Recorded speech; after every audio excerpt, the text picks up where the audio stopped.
What's going on, fellas? Welcome back to Dell Tales. Man, as of November 12th yesterday, we finally got the new CFP rankings, and we got to talk about this because honestly, the more and more I look at them, the less and less they actually make sense to me. So for now, that we are going into November, what is it, 19th here? Yeah, November 16th weekend. I've learned a couple things about college football, and I think I can confirm them at this point. NIL has brought parity to college football. It fixed the game. No school can now have 25 five-star athletes, and a lot of them are sitting on the bench wondering when they will play again or anything like that. Now they can actually go to different schools, get money from NIL, and still perform the way that they should every week. And at least have more teams nowadays, more schools, I should say, have a chance of being in the playoffs. I still don't think it's enough teams, but just because you're Georgia does not mean you're going to go undefeated anymore. Just because you're Texas does not mean you're not beatable. Just because you're Ohio State does not mean you're not beatable. Just because you're a big name school does not mean you're just going to walk away with some of these games anymore. You're going to have to come out and play it. Vanderbilt proved that this year. Kentucky proved that this year. Many teams actually have proved that this year, that you're going to have to come out and actually beat me because now there's a lot more parity across the board. So as of yesterday, on November 12th, we got the new CFP rankings. With the new CFP rankings, I want to start off by going over the conferences first because I think it'll be much easier that way. So let's start off with the Big Ten. So as of right now, the way things are playing out, Ohio State cannot even play for a Big Ten championship simply because Indiana and Oregon are tied for the 1 and 2 spot in the Big Ten rankings, which means if everything played out the way it currently is, and the playoffs was right now, it would actually be Indiana versus Oregon in the Big Ten championship, and Ohio State would not be able to play for that.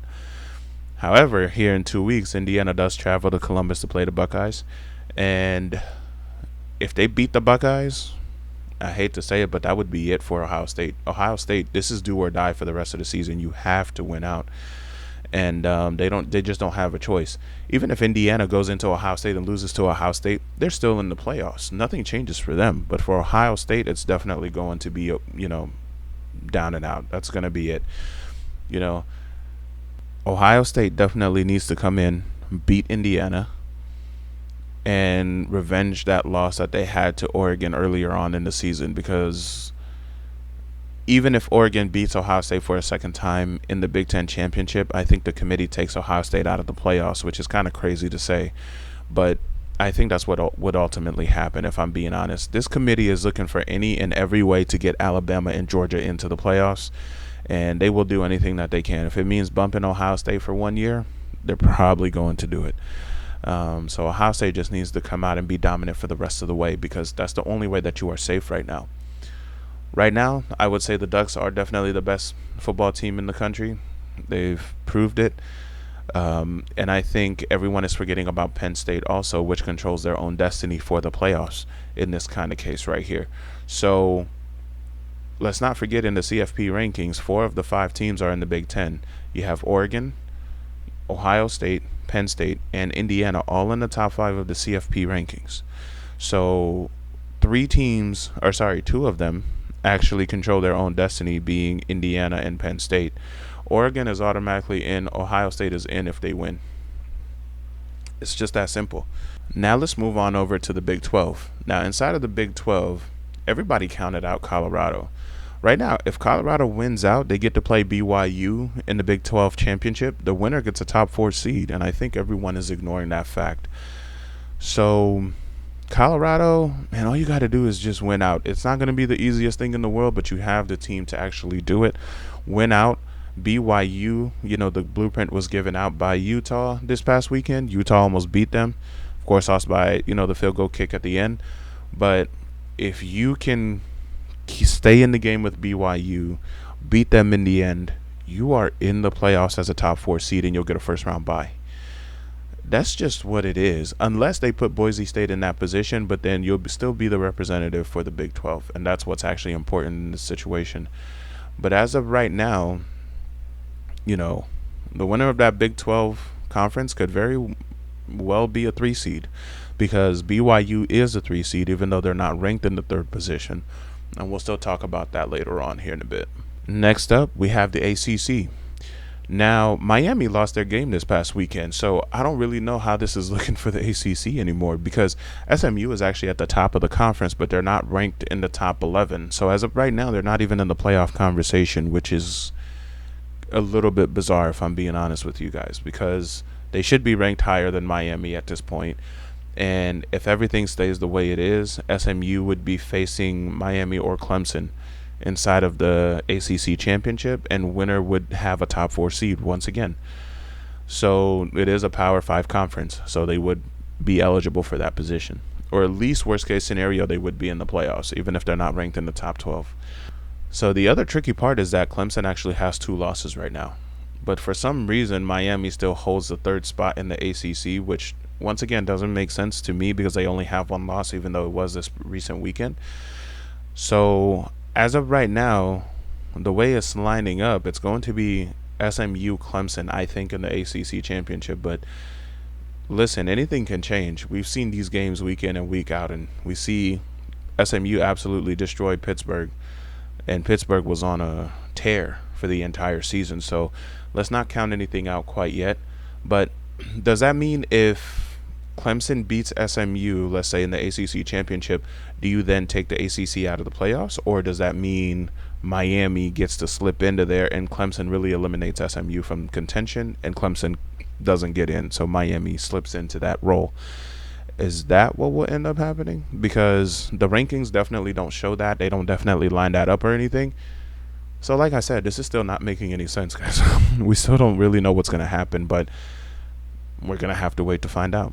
All right, so next up, we definitely have to talk about the SEC. So now, the SEC is a little bit different of a situation because there's a lot of SEC bias that goes on with the committee, and especially the way that they rank teams and all that. So a 2-loss Georgia team and a 2-loss Alabama team who cannot even dominate their conference, but have dominated their conference in the past, are still all up in the playoff talks. If this was Ohio State, they would have been long gone out of these conversations, and this is kind of the bias that I'm talking about. So while undefeated teams are ranked below them, can we agree that Georgia is a better team than some of the undefeated teams below them, or Bama? Sure. Does that mean they deserve it more? No. But ultimately what it is who's going to make more money is pretty much how the committee is looking at it right now. Some of those, lesser supported undefeated teams underneath them are just not going to make as much money or bring as much of a draw to the college football playoffs as they will, which is another reason why I still think we need more teams. But I guess those teams, being Georgia and Bama, have had harder schedules, which is fine. But like I said, in the years past, they've dominated the SEC. They've been able to avoid playing each other, which this year that changed. And what is the argument at this point for the SEC? I mean, personally, I think it should be Tennessee and Texas that actually lead the SEC, which, if we look at the rankings for the SEC, what I see is simple. Tennessee and Texas are at the top, and I have Tennessee beating Georgia this coming week, by the way. Alabama should win out the rest of their schedule, but I don't know if they will remain in the conversation going forward. Now, if Georgia loses to Tennessee, Alabama will have a much easier conversation to actually stay in since they beat Georgia as well.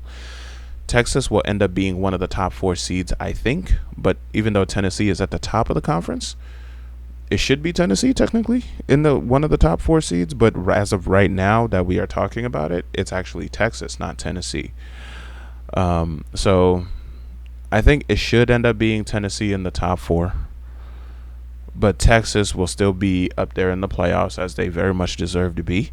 And this is kind of where the bias comes into place, what I mean with the SEC teams. And it's quite evident because, like I mentioned earlier, if this was Ohio State, the conversation's over. If this was Penn State, we're not even talking about Penn State. If this was Oregon, they would have taken them out too. If it was Indiana, even with 2 losses, they wouldn't be in the conversation.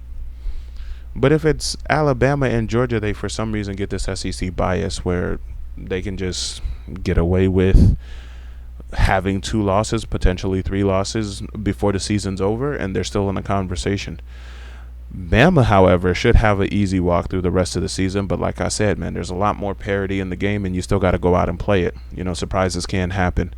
So We have to see what ends up happening with the SEC. So now one of the things we have to also cover is the rankings versus the way that they are seeded. So I'm going to show you guys the rankings in two different ways. The rankings in the way that the CFP has them listed, and the rankings in the way that we probably should be looking at it, meaning the way that they are actually seeded. So the reason why I will actually be doing this is I find that it makes more sense to show you both ways, because if you look at the CFP rankings, it does not actually tell you how they will be seeded. And I'll kind of show you what I mean as well on the screen here. And if I'm being completely honest, it's a little bit annoying that, we have to look at the rankings the way that they are and have to figure out the way that they are seeded. Why can they not just be ranked the way they are seeded, which then no one has to do any extra work to figure out where they would actually end up in the playoffs? I don't know why that just doesn't make more sense. But there are some simple rules that we have to follow here. And those simple rules are that the top 4 teams will be from 4 different conferences. And of those, it's the 5 major conferences that will be able to qualify for those top 4 slots. After that, it's very random. Their, ranking order no longer matters at that point for seeding. And just because Boise State is ranked in the 13th spot currently, they are actually currently a 4 seed. And this is kind of one of the confusions that I'm talking about here. So let's go over the rankings real quick, and we'll talk about this a little more. All right, so when we look at the CFP rankings, and I'll have it right up here for you guys, we have Oregon at number 1, Ohio State at number 2, Texas at number 3, Penn State 4, Indiana 5, BYU 6, Tennessee 7, Notre Dame 8, Miami 9, Alabama 10, Ole Miss 11, Georgia 12, Boise State 13. Okay. Now, this is not the order that they will actually qualify in for the playoffs. The way that will actually work out is Oregon will be a 1 seed, Texas will be a 2 seed, BYU will be a 3 seed, even though they are ranked at 13th place. Miami would be a 4 seed. Ohio State will be the 5 seed. Penn State will be the 6 seed. Indiana would be a 7 seed. Tennessee would be an 8 seed. Notre Dame would be a 9 seed. Bama would be a 10 seed. Ole Miss would be an 11 seed. And Boise State would be a 12 seed. Now, when I list these rankings side by side, so we're going to have the rankings and then you're going to have the seeds. Tell me where this makes sense and why can't we just have them ranked where they would be seated? But, they always say if common sense was common, it would just be called sense. So I guess that's actually the main issue here, if I'm being honest. So I guess ultimately I say all of this to say I do wish that we could simplify the way the rankings are done and make it make more sense for the average viewer who's just a college football fan and wants to figure it out the simplest way possible without having to go to ESPN or without having to go online to find out how people will be seated or how teams will be seated. Obviously, these rankings are going to change over the next few weeks because every team still has 3 games left at least. So everything will change up just a little bit more. And very soon we'll definitely find out who the top 12 will be and what the playoff picture truly looks like and who will be traveling where to play these games. So we still have a lot to look forward to. And college football honestly has never been this exciting, if I'm being honest. But I can't wait till we have more than 12 teams in the playoffs. But thank you guys for listening, man. Have a great day. Thank you very much for your time today, guys. Definitely like and subscribe, and we will have much more coming for you. Have a good one.